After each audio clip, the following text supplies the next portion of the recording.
Number one, why are they trying to now list you as a terrorist? A, when they admittedly worked with you. B, why do they always betray people like Saddam, who they worked with and set up? So A, why are they trying to now set you up? B, where do you see the Pakistan-India situation going? Do you see the West staging more terror? Yes, I think they are simply afraid of me because I worked with them, I understand them, I can measure them up, and I talk loudly about it. I mince no words, I pull no punches, and they are afraid that I preempt whatever scheming they do.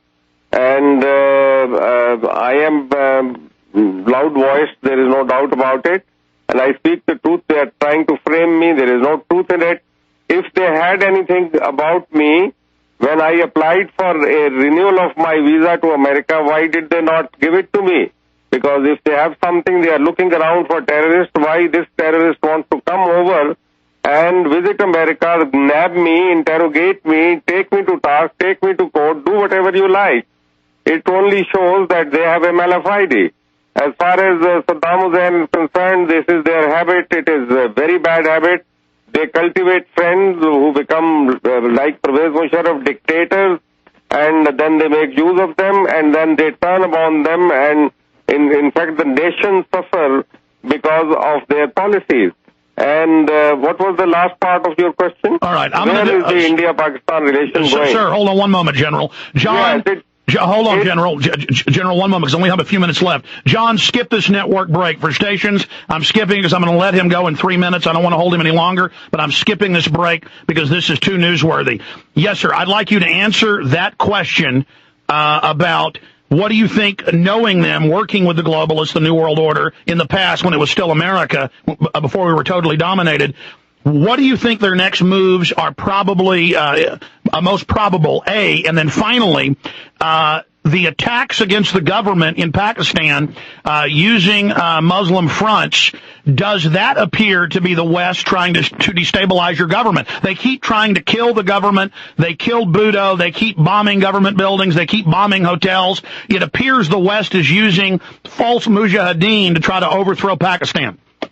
No, Benazir was not killed by any of the terrorists. She was removed by Americans because she had violated her agreement because they wanted to keep Pervez Musharraf there, and he slapped another martial law on Pakistan.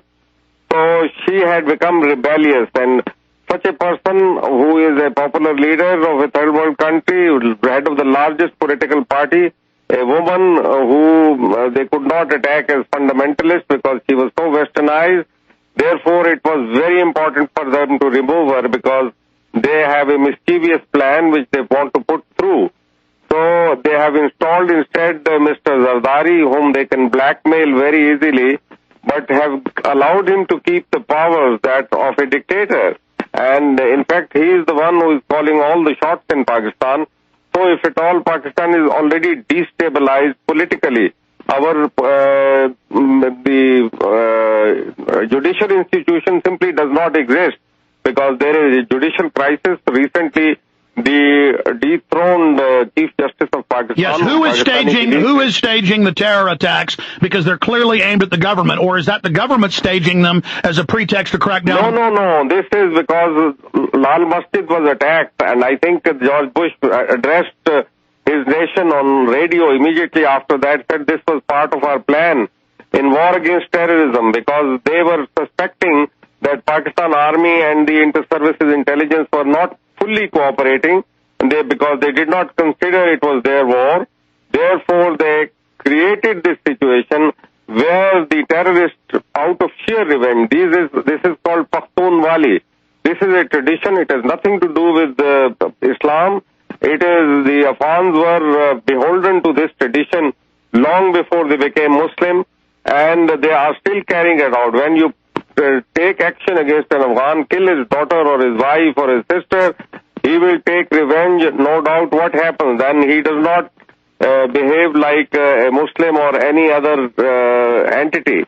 So this was a thing which was created. And of course, Pakistan is now in a very difficult position. We only have a stable military institution which can control the condition, and we have an ISI but the Americans are almost every day attacking the ISI and attacking the military, saying that this is not under control of the political party, Sir, political power. Sir, General. But what is political power? When Parliament is sinecure, it does not work. It has no authority at all. General, going back to 9/11, Pakistani papers, BBC reported, New York Times reported, $100,000 was reportedly wired by General Mahmoud Ahmed, the head of Pakistani intelligence, to the lead hijacker, who we know was a U.S. government decoy trained at U.S. bases. That's Newsweek, AP, Reuters. General Mahmoud Ahmed, do you believe he really was being controlled by the CIA? Did he really wire $100,000 to Muhammad Atta? Not at all. Mahmoud is a friend of mine. I met him very recently in Lahore, and he categorically denies this. I think this is all disinformation which have been adopted as a very sophisticated intelligence art. So just to be clear, we're going to let you go, and we're very thankful and respectful of your time. You believe that the bombings and terror attacks and shootings that we've seen the last few months in Pakistan are because the Predator drones and helicopters are killing weddings, which you always notice it's a wedding. That's meant to stir up the people there because it kills whole families. It's a huge insult. And then, of course, they blow up NATO cars. Of course, they then attack the government. Is that what you're saying? This is retaliatory, and they will retaliate. I can tell you that Afghanistan nation is such that over 5,000 years, nobody has won against them, and I think the Americans cannot win unless American intention is to stir up a third world war from this point. I think there is no point in staying in Afghanistan. You should negotiate with the opposition, which is a national resistance now. It is no longer Taliban specific. It is the Afghan nation, true to their traditions. They are resisting ferociously. General, how long can the mayor of Kabul stay in power? And isn't this really just about the West controlling the opium? Well, he is a puppet of Kabul, and he will not stay very long. I can assure you that he's already started showing signs of nervousness. He wants to reach out to the Taliban, but Taliban would not even throw a crumb at him. I can assure you the Taliban or any other resistance fighters, they will have nothing to do with Karzai. Well, Reuters is reporting, as you know, every major city is now encircled, and only a few cities are controlled by the U.S. force. I have no idea, but I think the vibes have started coming out, like Robert Kagan's article in Washington Post on December 2nd.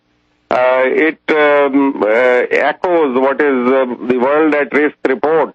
It is similar. They are focusing on Pakistan because Pakistan's nuclear capability is undigestible by State of Israel and by India.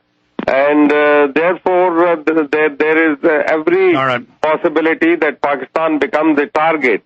In closing, and this is it. We appreciate all your time. This hour is over in 2 minutes, sir. What do you see happening? I know you can't predict the future, but do you see them staging a nuke attack? Do you see them staging more terror attacks? Do you see India sneak attacking? Do you see a more radical government coming in after the staged events? What do you see happening? Bad case scenario.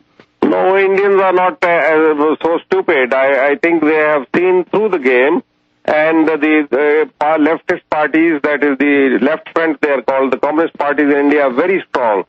India is slowly turning towards its own problems. They shining India, feel good India. This is all make believe. I can tell you that this is a propaganda hype about India. India is in a miserable state. Their economy is also dwindling, and 400 million are living on less than $1 a day. And this is beginning to have effect because last year alone, 108,000 farmers of India committed suicide. And this will not go on. Out of 608 districts of India, 231 are already in turmoil and mostly under the control of Maoist and the Naxalites. So they are collapsing. Yes. So India itself has lots of problems of their own. You're right. The GMO cotton made them commit suicide because it destroyed their lives. Well, General, General Hamid Gul, thank you so much for joining us. Any websites, any books, any materials you think people should read to learn more? Thank you, sir. Any books or websites that you think people should read to learn more? Oh, I don't have a website, unfortunately, but I think you have a website. They can read all my talk. Absolutely. We'll post the audio and a transcript at Infowars.com. Let me say bye to you as this hour ends, as we go to break, sir. Ladies and gentlemen, we'll be back with the second hour. Again, I want to thank General Hamid Gul. An amazing exclusive, folks, unedited live.